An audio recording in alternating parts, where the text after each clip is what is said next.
guys, it's Luke here and welcome back to another video. You join me today on a typically rainy day here in South Wales to feature this. This is a Mark 1 Focus RS, a car which obviously I have never featured before. In fact, we're going a little bit in time today, and actually that will be a theme for later on this year. I want to really branch out and feature some cars which maybe have gone a little bit under the radar over the years, and this I think is definitely one of those. Of course, with the Mark 2 and the Mark 3 Focus RSs coming out to basically replace and overshadow this car, you don't see them. They are really, really rare. And in fact, this is the first time I've ever been up close and personal with one.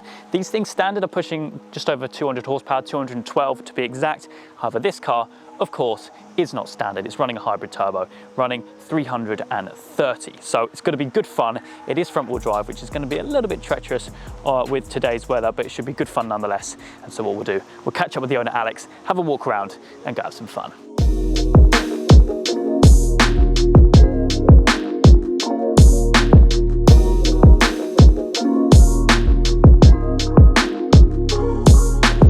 Okay, so we're now joined with Alex, the owner. Mate, thank you so much for coming out on quite possibly the wettest day of the year. Well, probably not here in Wales, actually. Yeah, not in Wales. Yeah, very true. Now, Mark 1 RS, this is an epic car, a really, really cool car. You've had it for quite a while, I think, as well? 3 years, this one. Awesome, awesome. It's my third. Oh, is it? And I've now got a fourth. But, oh, nice. Yeah, I've had this one 3 years. You definitely got the bug then, definitely got the bug. Now, like you were saying to me, this one is definitely not standard at all. Running hybrid turbo, did you say as well? Yeah, that's right. Yeah, Sabre hybrid turbo. It's currently 330, 340 horsepower. It could do a little bit more. It needs to go back for tweaking. Okay, but currently 330, 340, I reckon. That's solid power. I mean, like I said in the intro, a lot more than what it was running standard. Yeah. What kind of supporting mods have you got that goes alongside that? Yeah, so the car is running Sabre hybrid turbo. It's also got a BCS 3-inch exhaust right from the turbo. It's got an aftermarket air filter, plugs, leads, the usual bolt-ons. Yep. The engine itself is standard internally, although we've swapped all new parts that bolt on, so water pump, alternator, starter motor. Yeah, I suppose the turbo, well, with the power it's running, you don't need to forge it, I suppose, but if you were to go any more, probably would. Yeah, these can do sort of 450 with little mods. The internals are pretty strong, standard. But being front wheel drive as well, I suppose you are limited with what you can do. Pretty lively already. So, you were telling me as well, these have got an LSD from standard, right? Yeah, that's right, yeah. Yeah, Quaife diff standard. Yeah. It helps, but it's still snappy on boost. Yeah. But you'll soon see. Yeah, absolutely, absolutely. Now, walking around the car, like I said to you off camera as well, it's an awesome looking thing. Thank you. Really, really cool looking car. I spy some team dynamics, the wheels which suit pretty much every car ever made. Yeah, that's right. Yeah, they came up fairly cheap. I had to go to Essex to buy them. Yeah. But they were cheap and they came with our 888s. Oh, wow. So I ran that for a while, but living in Wales and rain, and it sounded like a wheel bearing was going all the time. Yeah, true. So it's now on Michelin's, which are a lot more friendly. Still good, all weathers, still put the power down-ish, but they're a lot easier to drive with daily. Yeah. Suspension and brakes wise, I presume that's all uprated as well? No, standard Brembo 4 pots. Yeah. The coilovers are gas. So it's low, I can change the stiffness. Yeah. But yeah, it's sort of track-ish street height at the moment. Yeah. Where I live, potholes, speed bumps on my drive with the splitter. I need to keep it sort of usable. Very true, very true. Well, seeing as it is raining very, very hard, I think we'll take cover inside the car, go for a spin. Yeah, sure. And go have some fun. Brilliant.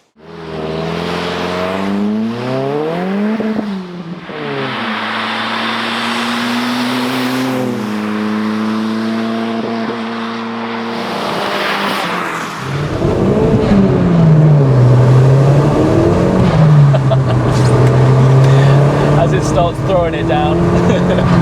Now obviously some of the things we didn't speak about, I always forget to talk about this. Clutch, that's obviously been done. Right, okay. Well. Yeah. So they come with an AP standard, where I've gone for an AP organic.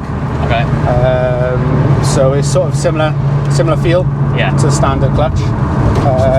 Bigger power you've got to change to a Satch, but for now an AP organic at this power, sort of 400 is fine on what I've got. Yeah. So you were saying that you've got another one of these which you just bought. So I presume you're going to do a completely different build on that, or is it going to be like a similar So the plan was this was the forever car, and then move on to something else. Yeah. Because I pretty much had a Mark 1 Focus since my first car. Oh wow.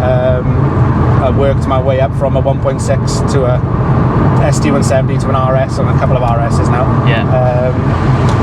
But another one popped up. A mate was selling it. It's been sat for a few years, so it needs a bit of love.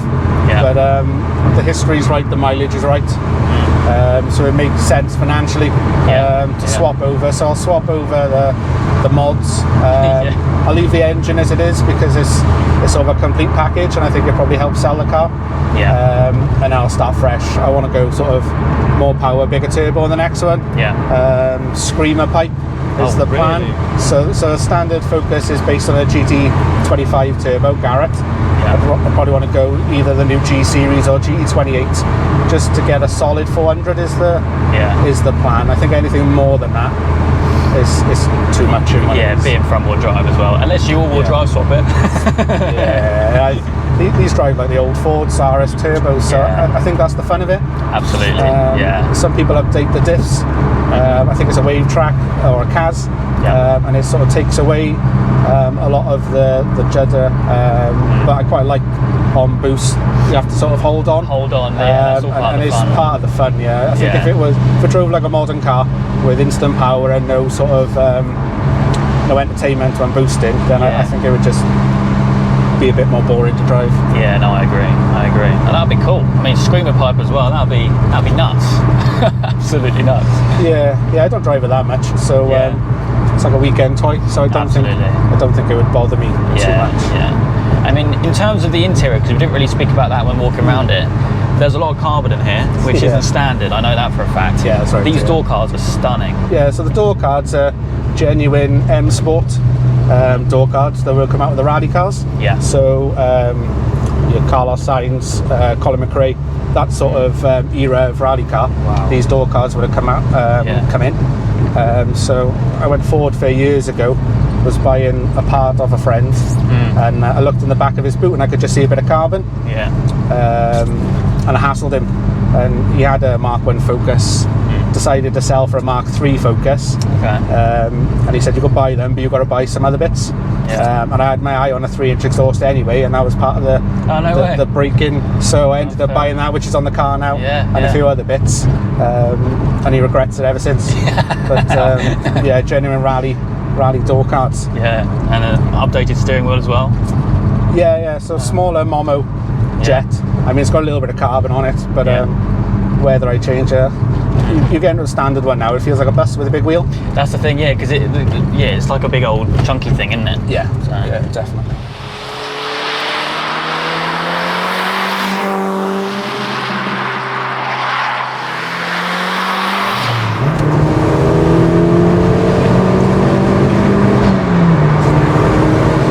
It's like a little go-kart. Oh, it's fun,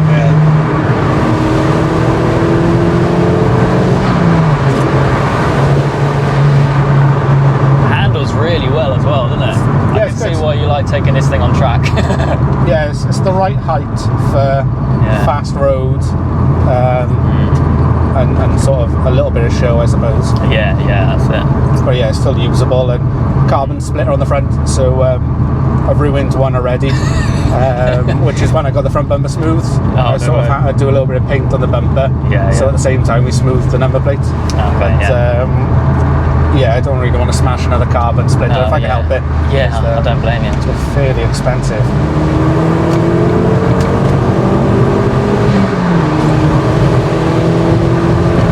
The power is so linear as well. It's only the first sort of 2, maybe 3 on a dry day gears, where you've sort of got to hold on and worry about ditches and sort of any camber on the road, it'll sort of drift. But once you're in the higher gears, and the way it's mapped, years ago they used to do it direct, which was no boost and then all boost, and that would be a death trap. But Sabre Tuner, the way their cars drive, sort of figures are great, but the way it actually drives is second to none. So I recommend everybody, when someone's asking where to take a car,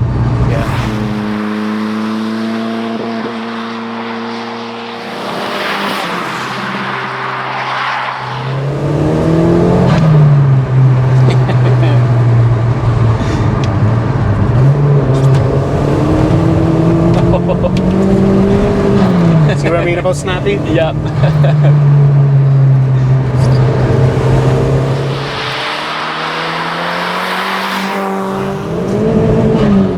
Yeah.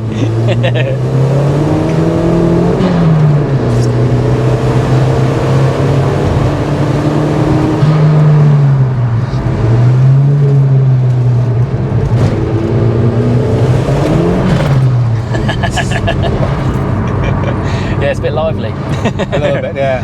Yeah, a little bit. Anyway, buddy, seeing as it is such an awful day, I think we'll cut things there, but really cool to experience something different for me. Kind of going back in time a little bit, getting one of the classics on, and yeah, definitely I think, well, if you're going to go ahead and do that other build with the Screamer and kind of 400 breakage, we should definitely get that on channel once it's done. But what I'll do is I'll leave your Instagram linked down in the description down below, so you guys can kind of keep up to date with the build. But yeah, for now at least, that is going to be it. I hope you guys have enjoyed. If you have, please do make sure you leave a like and make sure to subscribe for all the adventures still to come.